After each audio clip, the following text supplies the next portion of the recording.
Mathematics के इस YouTube channel में आप सभी का स्वागत है।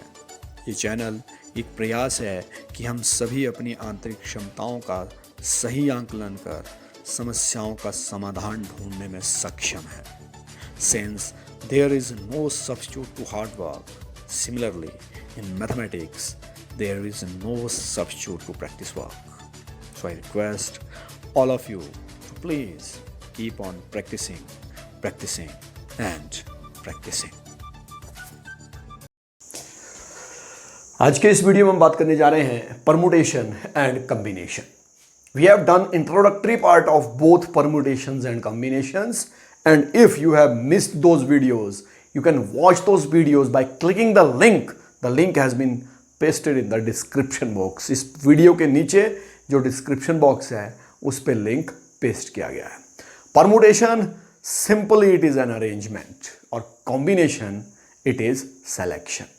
I have taken a question here. मैंने एक क्वेश्चन लिया है कि how many words with or without meaning each of 2 vowel and 3 consonant can be formed from the letters of the word daughter।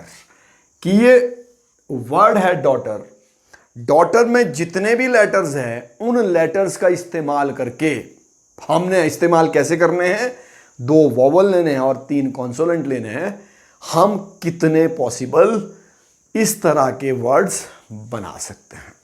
तो सबसे पहले ध्यान से देखना है कि अगर तो सीधा दिया होता है कि डॉटर कि कितने हम पॉसिबल अरेंजमेंट बना सकते हैं, सीधा ही 8 factorial 1 2 3 4 5 6 7 8 factorial. Repetition is not there, लेकिन यहां कंडीशन दी है। कंडीशन क्या दी है कि 2 वॉवल लेने हैं और 3 कॉन्सोनेंट लेने हैं। तो पहला फोकस उस पर ही करते हैं हम कि number of ways of selecting vowel. अब यहां परमुटेशन नहीं होना है, कॉम्बिनेशन होना है। कॉम्बिनेशन क्यों होना है कि वॉवल है कितने, कि number of vowels we have A U and E, number of vowels we have 3, और हमको जरूरत कितने की है, 2 की। कि नंबर ऑफ वॉवल्स हमारे पास कितने हैं, the number of vowels we have got in the letter daughter, इसमें हमारे पास 3 वॉवल्स है, मीन्स n की वैल्यू है 3 और हमको एक टाइम में चाहिए 2 वॉवल। अब 3 में से 2 छांटने, अरेंज तो नहीं करना है, अरेंजमेंट बात की बात है, पहले तो 3 में से 2 छांटने हैं। This is where the confusion starts कि भाई ये परमुटेशन लगना है, कॉम्बिनेशन लगना है। तो क्वेश्चन अपने आप इस चीज को क्लियर कर रहा है। क्वेश्चन कह रहा है कि 3 कॉन्सोनेंट चाहिए और 2 वॉवल चाहिए, मतलब जो अवेलेबल रिसोर्सेज है उसमें से पहले तो वो छांटने पड़ेंगे। 3 वॉवल, 3 कॉन्सोनेंट और 2 वॉवल। तो वॉवल कितने तरीके से छांटे जा सकते हैं, the number of possible ways NCR it is equal to 3CR, it will be 3C2। when you will solve it, 3 factorial divided by 2 factorial into 1 factorial, the result will be 3. Similarly, number of ways of selecting consonants, consonants को select करने के कितने तरीके हैं। अब consonant है कितने हमारे पास, नंबर ऑफ कॉन्सोनेंट 3 वॉवल है तो 5 कॉन्सोनेंट है इसमें, रेपिटेशन इज नॉट देयर। और हमको चाहिए कितने, हमको चाहिए 3। तो कितने तरीके हुए, 5C3, it is 5 factorial divide by 2 factorial into 3 factorial, 5 into 4 into 3 factorial divide by 2 factorial, 2 factorial is 2 into 3 factorial, ये कैंसिल हो गया, इट इज इक्वल टू 10। तो टोटल कॉम्बिनेशन किसका, of vowel and consonants. Total combination है कितना, it is 3 into 10, it is equal to 30। यानी एक चीज हम कर चुके हैं कि वॉवल और कॉन्सोनेंट छांटने कैसे हैं। अब 2 वॉवल और 3 कॉन्सोनेंट छांट लिए हैं। We have got 2 vowels, so we have got 2 vowels and 3 consonants. Now these 2 vowels and 3 consonants can be arranged by how many ways? These can be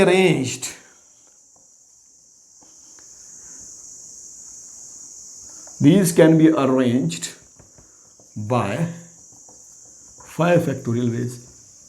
It is 5 into 4 into 3 into 2. It is 120 ways. 120 तरीके से, since both these events are occurring simultaneously, वो fundamental principle of counting नहीं छोड़ना है. That is basic for both permutation and combination. तो total words कितने बनेंगे जी? Total words हमारे पास बनेंगे, it is 30 multiplied by 120. We have got 3600 words.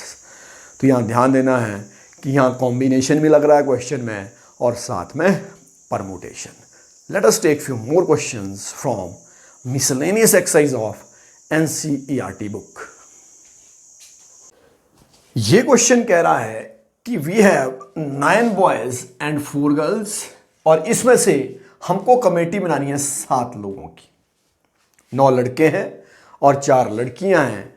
7 लोगों की कमेटी बनानी है और किस तरीके से बनानी है, 3 अलग अलग केस है. First case is exactly 3 girls. चलिए पहले इसकी बात करते हैं फर्स्ट केस की, कि जब एग्जैक्टली 3 गर्ल्स हैं तो हमारे पास ऑप्शंस क्या होगी, किस तरीके से हम छांटेंगे. एग्जैक्टली 3 गर्ल्स चाहिए, 7 लोगों की कमेटी बननी है, तो कॉम्बिनेशन क्या होगा? 3 गर्ल्स एंड 4 बॉयज. यही होगा. 7 की कमेटी बननी है अगर, 3 लड़कियां और बाकी क्या होंगे? 4 लड़के. एग्जैक्टली 3 लड़कियां हमको चाहिए. तो girls can be selected by how many ways? 3 girls and 4 boys can be selected. अब कितने तरीके से ये सिलेक्शन क्यों आई? यहां सिलेक्शन है, अरेंजमेंट नहीं है. लाइन में तो खड़े करने नहीं है हमको, सेलेक्ट करने हैं, छांटने हैं, कमेटी बनानी है. तो 3 girls and 4 boys can be selected by how many ways? लड़कियां 3 छांटनी है, कितने में से? 4 में से. तो girls can be selected by 4C3 ways. 4 में से 3 लड़कियां छांटनी है. इनटू, साथ में ही हो रहा है काम साइमल्टेनियसली. अब बॉयज है कितने? 9 और छांटने कितने? 4. It is 9C4. You can solve it. इसको सिंप्लीफाई आप कर सकते हैं by using the formula of combination. मैं सॉल्यूशन यहीं तक करूंगा, उसके बाद these are simple calculations that you can do. Then second is B part कहता है एट लीस्ट 3 गर्ल्स.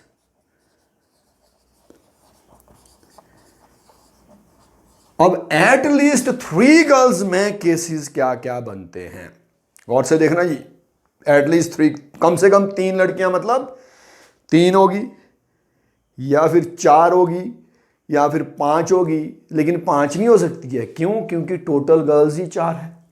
तो क्या क्या केसेस बनेंगे? First is 3 girls and 4 boys. ये इसका फर्स्ट केस बन रहा है, पहला केस. और इसी का जो सेकंड केस बनेगा, the second case will be 4 girls. अगर गर्ल्स 4 होगी तो बॉयज तो 3 ही लेने पड़ेंगे, क्योंकि कमेटी हमको 7 की चाहिए. ये 2 केस बन गए. तो 3 गर्ल्स एंड 4 बॉयज वाला जो पहला केस है, 3 girls and 4 boys can be selected by how many ways? इससे पहले यही काम किया हमने. 3 गर्ल्स कितने में से? 4 में से. 4C3 इंटू 4 बॉयज कितने में से? Out of 9 boys. It is 9C4. ये पहला केस आ गया जी. दूसरा case, 4 girls and 3 boys can be selected by how many ways? 4 लड़कियां हैं जी. टोटल कितनी है? 4. तो 4C4. 4 लड़कियां, 4 में से 4 को सिलेक्ट कर देना है. 4C4 इंटू, अब बॉयज कितने होने हैं? 3. कितने में से? 9C3. ये सेकंड केस बना इसका. तो टोटल वेज कितने बनेंगे? Are these events occurring simultaneously? First और सेकंड केस क्या साथ में हो रहा है? नहीं हो रहा है. जब आप 3 लड़कियां छांट रहे हैं तो उसी टाइम 4 नहीं छांट सकते हैं, अलग अलग हो रही है. तो वो फंडामेंटल प्रिंसिपल ऑफ काउंटिंग छोड़ेगा नहीं आपको. यहां पर भी वही काम करना है जी. वो फंडामेंटल प्रिंसिपल ऑफ काउंटिंग कहता है कि ऐड होगा, क्योंकि दोनों इवेंट साइमल्टेनियसली नहीं हो रही है. तो it is total ways is 4C3 into 9C4, ये पहला, प्लस 4C4 इंटू 9C3. चलिए अब लेते हैं केस सी. केस सी है एट मोस्ट 3 गर्ल्स। अब एट मोस्ट 3 गर्ल्स में ज्यादा से ज्यादा 3 लेनी है जी। अब या तो 3 होगी या 2 होगी या 1 होगी या कोई भी नहीं होगी। ज्यादा से ज्यादा बोला है जी, ये नहीं बोला कि लेनी लेनी, ज्यादा से ज्यादा 3। अब इस केस में क्या होगा, केसेस क्या क्या बनेंगे, ज्यादा 3 girls means 3 girls and 4 boys, पहला केस। दूसरा केस 2 गर्ल्स एंड 5 बॉयज। तीसरा केस 1 गर्ल एंड 6 बॉयज। और चौथा case no girl and all 7 are boys. It is no girl at, क्योंकि हमको कहा ज्यादा से ज्यादा 3 लेनी है, ज्यादा से ज्यादा 3 नहीं भी तो ले सकते हैं। ज्यादा से ज्यादा 3 मतलब हमको 3 या 3 से कम लेनी है, तो 0 भी उसमें आता है, 3 या 3 से कम में। ठीक है जी, 3 बॉयज, ठीक है जी, at most 3 girls can be selected. फिर वही प्रोसेस बता रहा हूं जी, ये स्टेटमेंट एज इट इज लिखनी है। 3 girls out of 4 can be selected by 4C3 into boys कितने हैं, 4 आउट ऑफ कितने 9C4। ठीक है जी, next 2 girls and 5 boys, girls कितनी है 4 4C2 second case into 9C5। Third case girls कितनी है 1 4C1 9C बॉयज है 6। Next you can write 4C0, no problem, it is 1 again. 4C0 की वैल्यू 1 आएगी, 0 डालने की जरूरत ही नहीं, नो गर्ल, तो 7 बॉयज मतलब 9C7। तो टोटल वेज कितने बनेंगे, total ways since these events are not occurring simultaneously, एक साथ नहीं हो रही है इवेंट्स, मतलब आपस में क्या होगा प्लस। तो 4C3 into 9C4 plus next is 4C2 into 9C5 plus 4C1 into 9C6 plus 9C7। तो these are the cases when we require at most 3 girls plus. क्यों हुआ, क्योंकि ये एक साथ काम नहीं हो रहे हैं, अलग अलग हो रहे हैं। तो उस केस में फंडामेंटल प्रिंसिपल ऑफ काउंटिंग का कौन सा रूल लगेगा, एडिशन रूल। और साथ में हो रही है तो fundamental of principle of counting का multiplicative rule of multiplication. Let us take next question. Oh, this is very interesting question. अब इंटरेस्टिंग क्या है कि क्वेश्चन कह रहा है कि एग्जामिनेशन वर्ड के अगर अलग अलग परमुटेशंस करेंगे और कैसे करेंगे, as they are listed in dictionary. किस तरीके से हमको अरेंज करना, जैसे डिक्शनरी में अरेंज होते हैं। तो हमसे क्वेश्चन पूछ रहा है how many words are there in the list before first word start with E. यानी अरेंज करने हैं, कैसे अरेंज कर, पहले तो अरेंजमेंट टोटल लेने हैं, अरेंज उसके बाद करते रहेंगे कि टोटल अरेंजमेंट कितने बन सकते हैं। लेकिन क्वेश्चन कह रहा है किससे पहले, कि ई से स्टार्ट होने वाले वर्ड से पहले। चलिए ई से पहले वाले वर्ड्स देख लेते हैं हम, यहां पर है क्या क्या। ई से पहले वाला वर्ड हमारे पास है सिर्फ ए। तो क्वेश्चन क्लियर है कि हमको चाहिए कौन से वर्ड्स जो ए से शुरू होते हैं। That's why this question interesting कि ई से स्टार्ट होने वालों से पहले कौन से बचे, ए वाले ही बचे। ई से पहले वाला तो कोई अल्फाबेट इसमें है नहीं, कौन सा है, ए है। मतलब हमको कौन से लेने हैं, जो ए से स्टार्ट होते हैं। दिस इज द क्वेश्चन कि ए से स्टार्ट होने वाले लेने हैं। अब ए से स्टार्ट होने वाले टोटल लेटर्स है कितने, 1 2 3 4 5 6 7 8 9 10 एंड 11।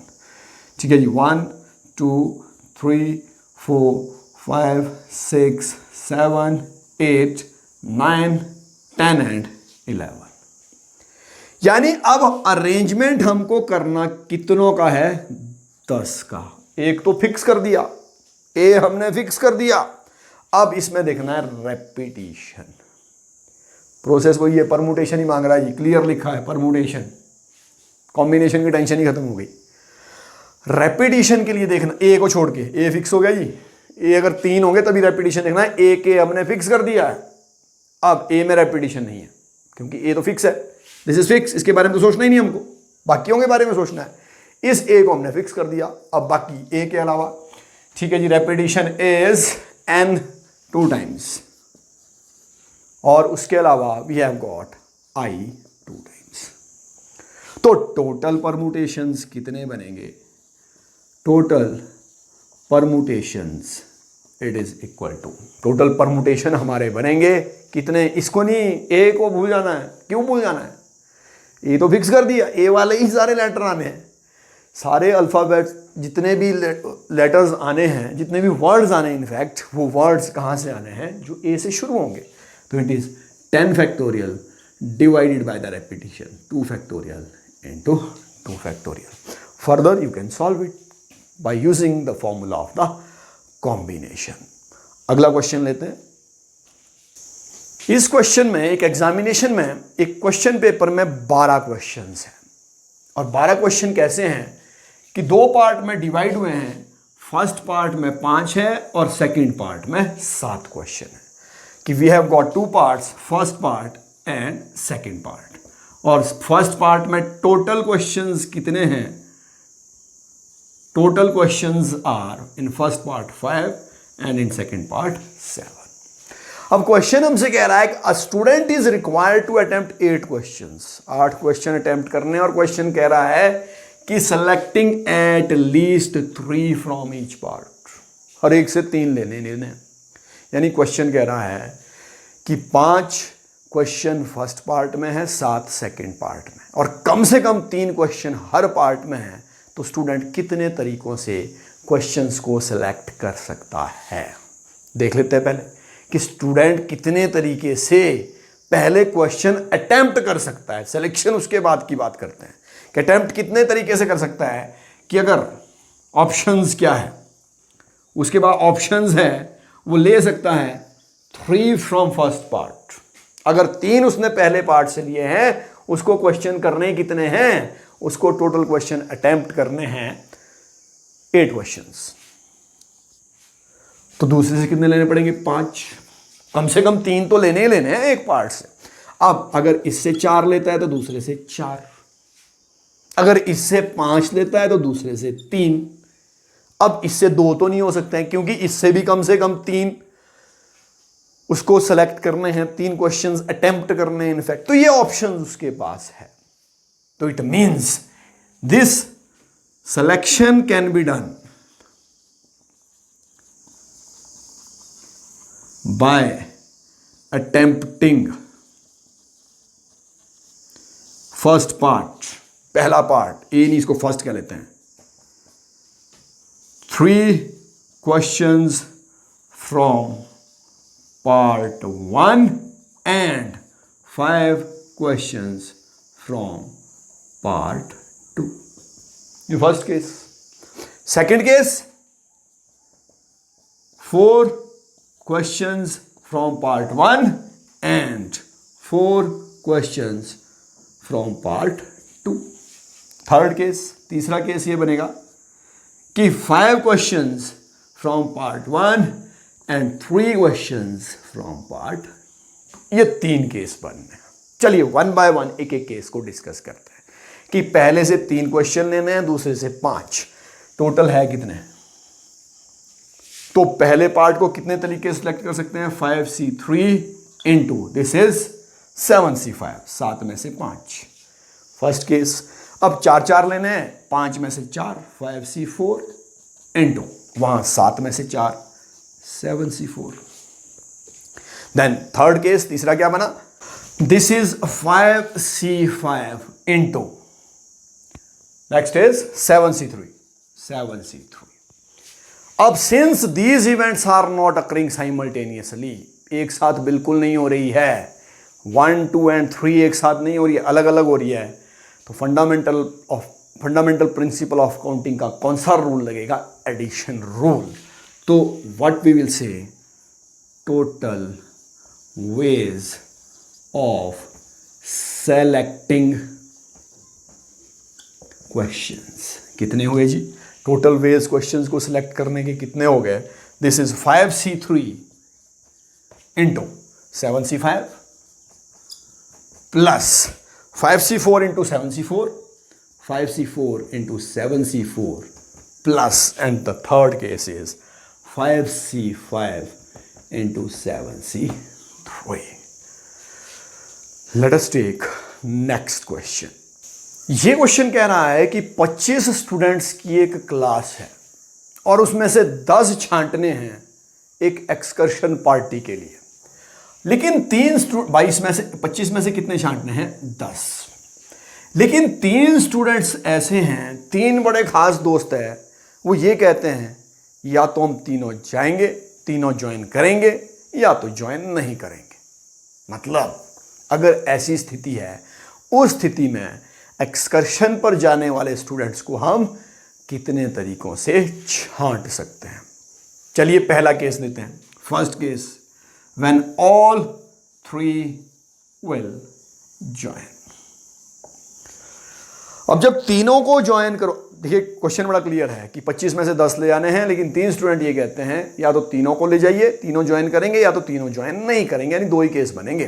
पहला केस, अगर तीनों ज्वाइन करते हैं तो in that case the value of n is 22।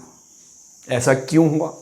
जब तीनों ने ज्वाइन कर दिया, 3 पोस्टें भर गई, वो कह दिया टीचर ने ठीक है तुम तीनों सिलेक्टेड है। अब बाकी कितनी बची? 7। और वो 7 कितनों में से लेने हैं? 22 में से। 3 तो जा चुके हैं, वो सिलेक्टेड है, ये हम कह चुके हैं कि 3 ने ज्वाइन कर दिया, तो n इज 22 और r इज 7। जब तीनों ने ज्वाइन किया तो total cases, total ways of selecting, या we can say in this case the ways of selecting are 22C7।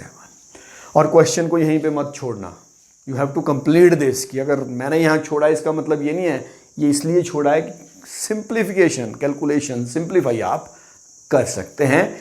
22 factorial divided by 22 minus 7 factorial into 7 factorial, we have done it in factorial notations. ठीक है जी, ये first case बना।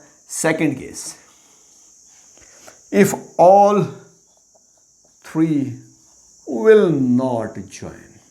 चलो ये teacher ने कहा अच्छा तुम अपनी दोस्ती निभाओ, हम आप तीनों को नहीं ले जाएंगे, इतनी बड़ी क्लास के लिए हम आप तीनों को नहीं ले जाएंगे, we will give others more option, बाकियों को ज़्यादा ऑप्शन दे देंगे। ठीक है जी।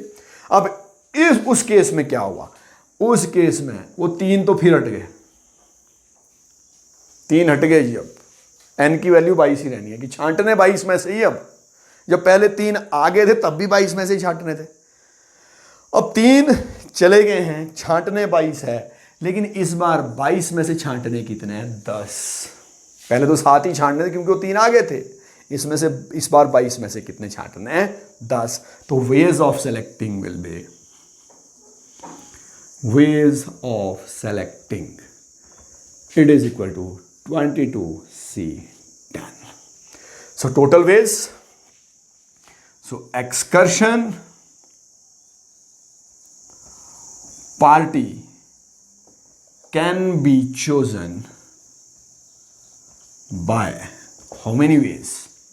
Not write equal to, it is not necessary by के बाद, by how many ways? It is 22C7 plus 22C10 plus क्यों हुआ? फिर से वही चीज़, ये दोनों काम एक साथ नहीं हो सकते हैं। तो फंडामेंटल प्रिंसिपल ऑफ काउंटिंग का कौन सा रूल रहेगा? Addition rule. तो इस सेगमेंट में हमने क्या किया? We have taken few examples from miscellaneous exercise of NCERT to understand the concept of permutation and combination. So this is all about this segment.